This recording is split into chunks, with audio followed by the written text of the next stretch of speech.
If you wanted to do unlimited tumbling in my facility, it would be something like $3.99 a month and not $3.99. When you are talking long-term contracts, 7 and 12 months, unless a kid really loves it or a parent is really convinced that what you are doing, it is harder to sell them on that. People don't think of buffets as being like elite, amazing, like the best of the best. You want people to feel like they're getting something that is really, really of value. They're not getting the buffet.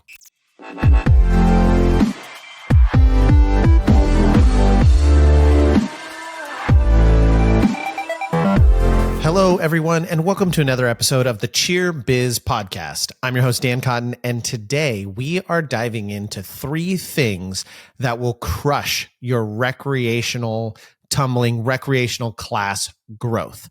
Now, before we get into the episode, as always, head on over to Cheer and Gymnastics Gym Owners on Facebook and join that group if you're a gym owner. Head over to All Star Cheer Coaches and Owners if you're a cheer coach or a cheer coach and owner. And check out nextgenowners.com where you can learn more about how to join the academy. And my last big plug is make sure you go to Amazon and you get Danielle's new book. It is the Gym Owner's Handbook. Wow, I almost forgot the title. It's the Gym Owner's Handbook. It's absolutely fantastic. She just released it this last week. We had copies at our conference that we just got back from today.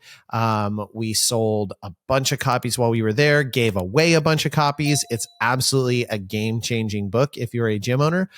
I can tell you that even as someone who has been a gym owner for a long time, even when I'm reading things that I may already know some of the information, hearing it from another perspective or another way of implementing it makes a big difference and oftentimes will help me reorient and reframe, because we are always in that point in our business where we need to be reassessing and we need to be looking at what is working well and what is not working well. And sometimes something that was working well needs to get readjusted and needs to be tweaked or improved upon. The worst answer for doing anything is because I've always done it that way. Now, I digressed a little bit. I've been at conference, so I've been talking a whole bunch. I've been doing a lot of stuff with different amazing gym owners while we were there. I got to meet a ton of amazing people. It was one of my favorite conferences, although I feel like you're probably like, Dan, you say that every single time. And you're right. I do say that every single time, because every single time I get to surround myself with 100+ amazing gym owners who are on this journey together, and we get to share knowledge and collaborate and work together is just super exciting. And so I think I leave always feeling like it was great, because it always is really great. We're going to be getting into some things today, and these 3 things that will crush your rec growth.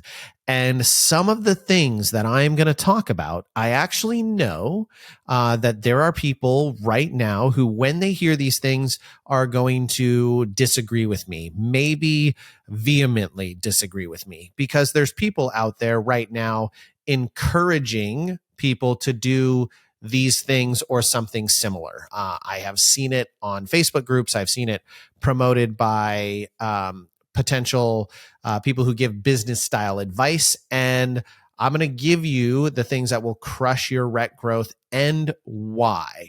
Now, I don't have time to go into all the different things I would do instead all the way through, but I'm going to try and give you some actionable things leaving the podcast. So these things, in my opinion, will absolutely crush your rec class growth. And all of them are recommended regularly by other people. Now, why is it my opinion that they'll crush your rec growth? Because I've seen the data, because I've seen it in so many different gyms, and I've seen what happens when they stop doing things this way and how much that improves things. So, number 1. This one drives me absolutely bonkers, and it is offering all the things.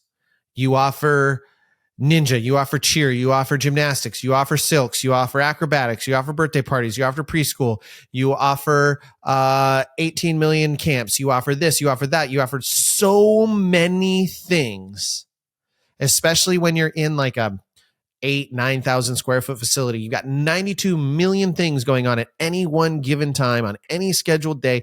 You just offer all the things in the world. Now, some people would say, well, Dan, we've heard you talk about diversification of programming. And you're right, you probably have, because there are times in your life, time in your business growth where diversification does make sense. It is the right move, but it's not always the right move. And it will absolutely crush your growth to try and do a million different things, because you can only focus on and be amazing at so many things at a given time. I would refer this back, or I would relate this to going to the Cheesecake Factory. If Rihanna and Danielle and those guys are listening, they've heard me talk about the Cheesecake Factory because I just talked about it this last weekend. And they heard me say, I hate the Cheesecake Factory. Now, do I hate it? No, there's much worse places to eat. But I don't like it. And they asked why. And I said, because the menu's so freaking big that everything, one, it's a million, it's overwhelming to decide what you want to eat. And they were like, oh yeah, I totally agree with that. And nothing they make is that great, except maybe the cheesecake. And I generally go with like an original, or like with some raspberry sauce on it, something more straightforward. Because when you start to offer all these options, one, in your classes, when you offer all these million options, when you have a new prospective client coming in, they don't know necessarily what to pick from. They don't know the difference between cheer tumbling terms. So if you're using all this intense cheer tumbling terminology, they may not understand what that means. You're trying to get people who are new to the sport to be able to come into your gym and understand what they're doing. And if you offer a bajillion different things, they don't even know where to start. I don't know what the difference between ninja and gymnastics and cheernastics and cheer and nastics cheer and acrobatics and floor acrobatics. And I mean, there are so many different things that people title things and offer that it can become confusing and overwhelming for prospective clients. And also, you're not getting amazing at anything. Now, am I saying that offering any small sampling of those things is a bad thing? No, not a single one of them is wrong. Can you run amazing ninja programs? Yes. Can you run amazing tumbling programs? Yes. Can you run amazing recreational cheer programs? Yes. Like every single thing I've talked about, you can run and run profitably, but it will stunt your growth and it will make things much more difficult if you're trying to offer all of the things, especially if you're trying to offer all of the things before you've become a master at the other things. So if you're like, I'm going to start a recreational program, and I'm going to start a recreational program by offering all the different things that I've seen, all the different Next Gen Academy people do, and every gym on Facebook says I should do. And the next thing you know, you're offering 72 different classes with different curriculums, marketing to different avatars, and it becomes just you white noise yourself. Also, when you offer so many things, you make it really hard to market. So I recently saw this conversation on Facebook where someone was trying to figure out why registration was low for some things. And one of the things that was going into, it was like one-off clinics. And they were trying really hard. Like it had nothing to do with lack of effort.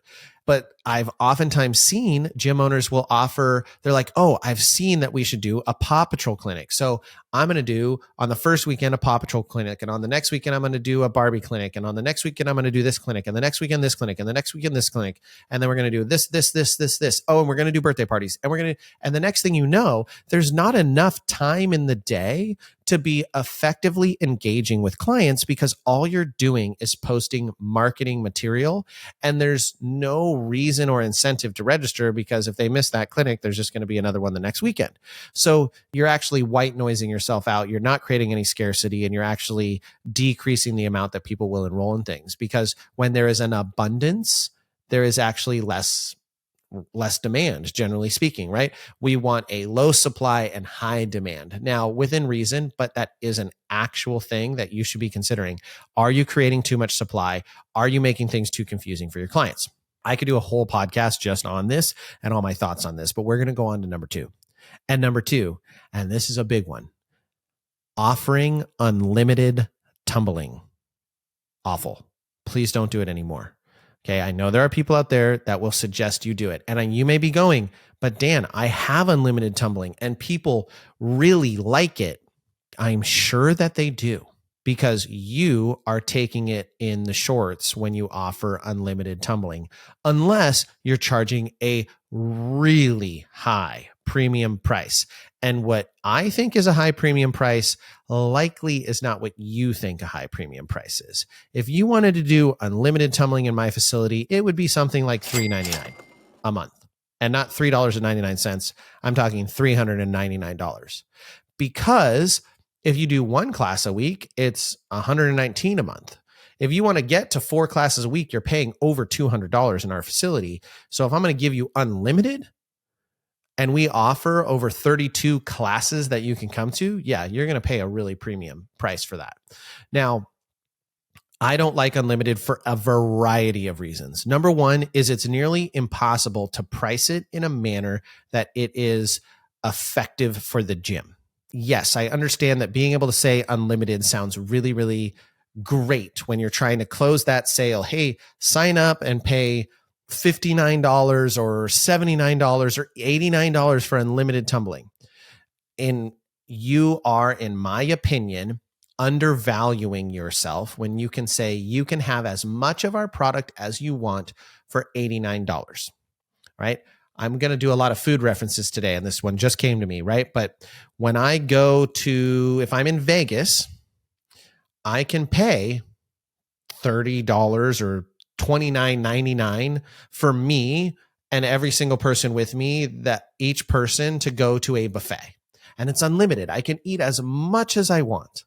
And it's $29.99. That's actually somewhat expensive for a single meal, especially when that single meal is, a couple slices of pizza and a scoop. Like, when I'm actually thinking of the quality of the food, it's kind of expensive. In fact, buffets, in my opinion, are very expensive unless you're going to eat a ton and you want to eat a ton of mediocre food.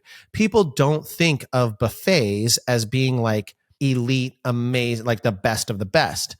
You want to make your tumbling program great. You want people to feel like they're getting something that is really, really of value. They're not getting the buffet. And when you offer things unlimited, you're saying we are a buffet. You can take as much as you want. It's all really the same value. Now, the theory is that you will get people who sign up for one class, who pay for unlimited, but only take one class. So you can kind of oversell. You can do the airline model where it's like, here's your seat, but we've oversold the seats. And there are strategies to do this and make it work. But inevitably, as people, if you are offering a great service, people will take advantage of it because they're going to really like it. And with the way that tumbling and cheerleading classes work, or gymnastics classes work, is there is a certain student to instructor ratio that is really, really important. Now, I just took my kids from a jiu-jitsu class. My boys just left jiu-jitsu, and our jiu-jitsu gym does unlimited. Now, if I talk to the owners, I would tell them I don't think they should, but it works okay for them because they don't really run out of space. They could get to the point where their enrollment is running out of space, but whether some nights we go and there's 15 kids in class, some nights we go and there are 40 kids in one class, and it's a couple instructors. Why? Because it doesn't take the same work. They're not having to set up stations and drills, right? They teach them a skill, they practice the skill. They teach them another skill, they practice that skill.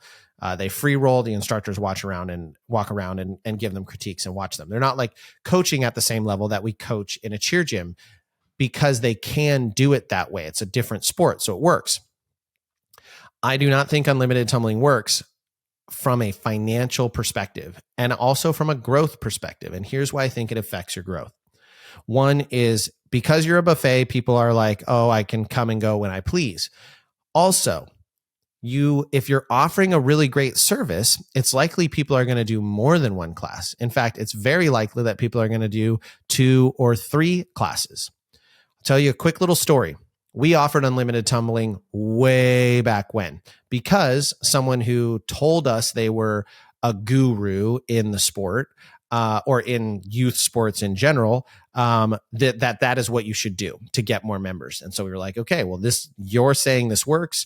We're going to give it a go. And we did. And at first, because we were kind of still looking at it through rose-colored glasses, we were like, holy moly, we have to add more classes. All of our classes are full. And they were. We had like 9 kids in every class and kids like waitlisted for the class. Not kids waitlisted for a membership, but waitlisted for the class. 9 and 10 kids, 10 kids with waitlists. Like it was crazy. And so we started adding more classes. We added more classes and they filled up right away, instantaneously. We would add a new class and boom, it would be full.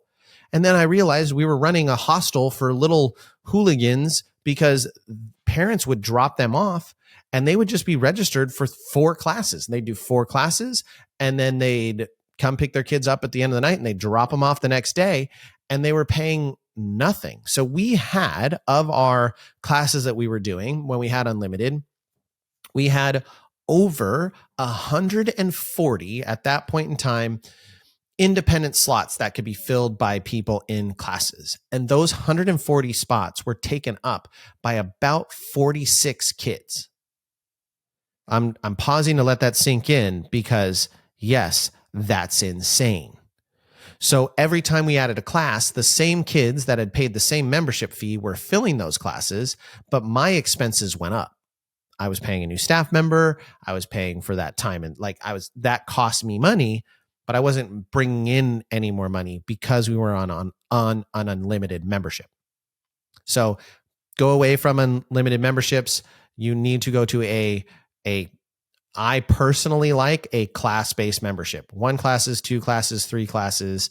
And it's okay if you want to package them competitively. Ours does get a little bit cheaper as you go higher in the class, like if you take more classes. And the reality is that I actually make less. So I don't necessarily want to upsell someone to 4 classes a week because I would make more money having 4 people on 1 class a week filling those spots than I would one person filling 4 classes, because I do kind of decrease the cost of it. There's different ways to look at that. It works for us right now. I will reassess it again because I'm not going to just keep doing the same thing over and over again and saying it's perfect, but that's how we've done it. And it works so much better. And actually our enrollment has gone significantly up once we went away from unlimited tumbling because there were classes for people to take.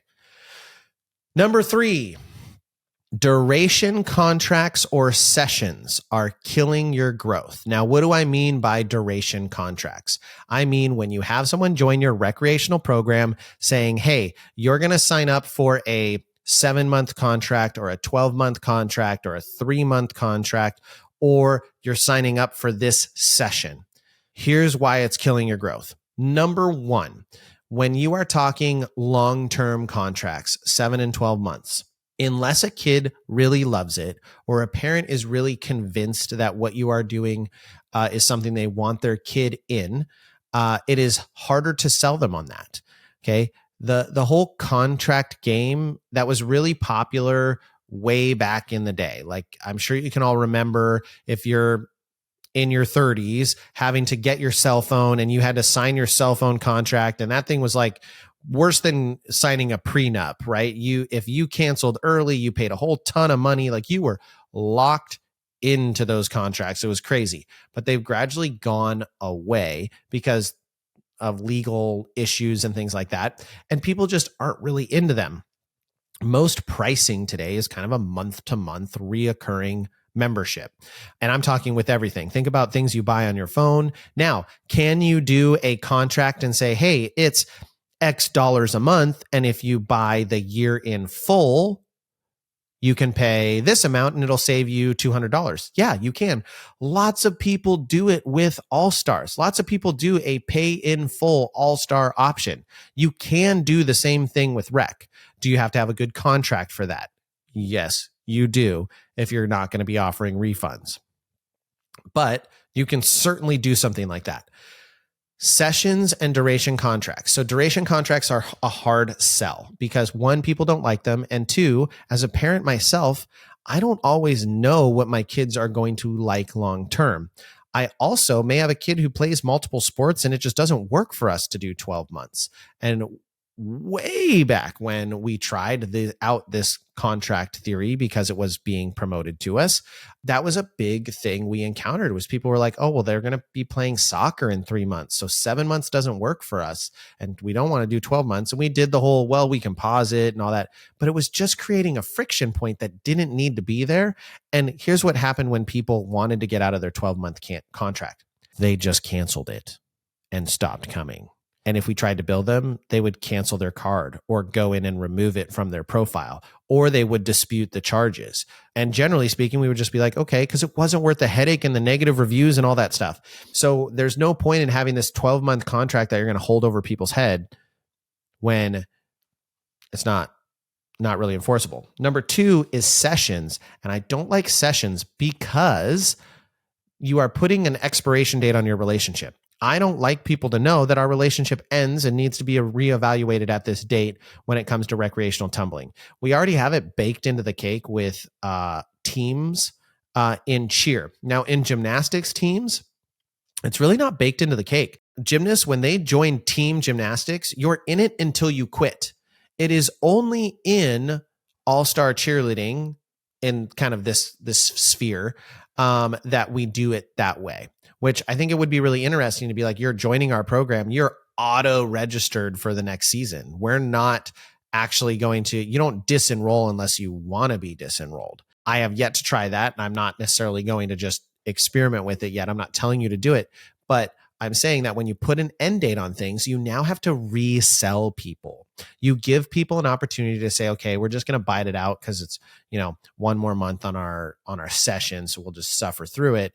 And you got to now reconvince them to join. And if they've had a bad experience in that couple weeks, it may be harder to get them to rejoin. So I am a much bigger proponent of month-to-month subscription-based memberships, which means you enroll in our program just like you would enroll in a Planet Fitness or 24-hour fitness or any real fitness gym.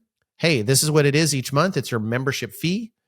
In order to cancel, you give us notice. Otherwise, you're a member until you don't want to be a member anymore. But we're not going to arbitrarily set a date that this ends. And that is how I would recommend doing it to improve your growth, because it's a lot easier to sell to people, right? It's a lot scarier to sign up for 6 months or 7 months or 12 months than it is to say, hey, it's a reoccurring monthly membership. You can cancel at any time with 30 days notice or 15 days notice or whatever it is you want to give us.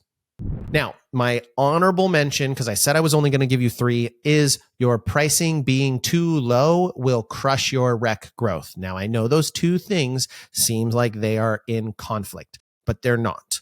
If your pricing is too low, you are going to attract the wrong avatar. Your people who are willing to pay more are not going to think you are of value, and they will not go to you.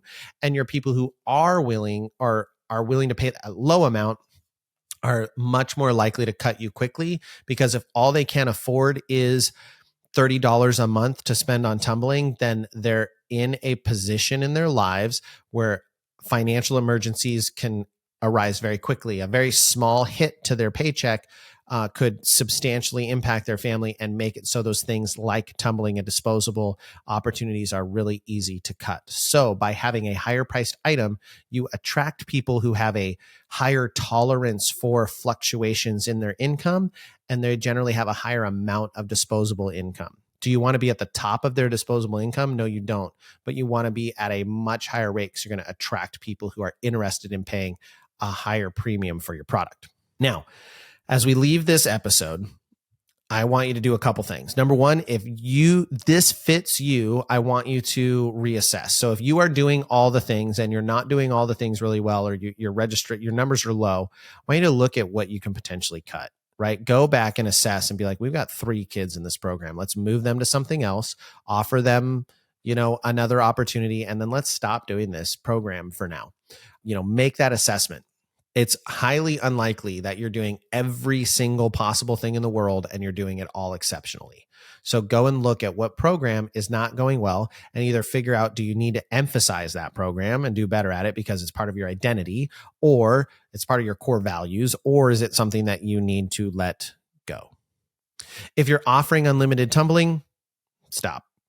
If you are doing duration contracts or sessions, switch to subscriptions, monthly reoccurring subscription to your membership. And lastly, number 4 is make sure your pricing is effective. You do not want to be the gym that every single person in the world can afford. That's not where you want to be. You want to find your sweet spot. There's a lot of nuance to pricing and how to set up your pricing. Oftentimes I hear people talk about it somewhat flippantly, like that you don't need, it's not really that important. Like just set your pricing, just, look at the other programs and pick which one is a little bit higher, a little bit, be in the middle. That is not the way to do pricing.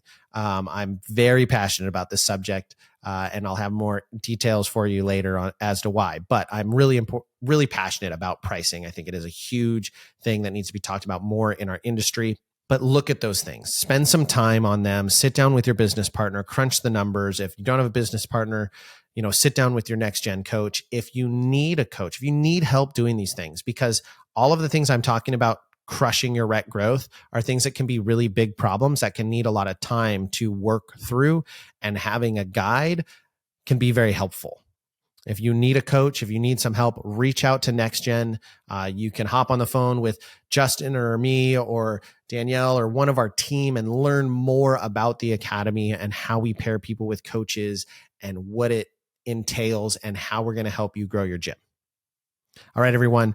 I hope you enjoyed the episode. As always, thank you for being here. Thank you for being a listener. And with that, we will catch you on the next episode.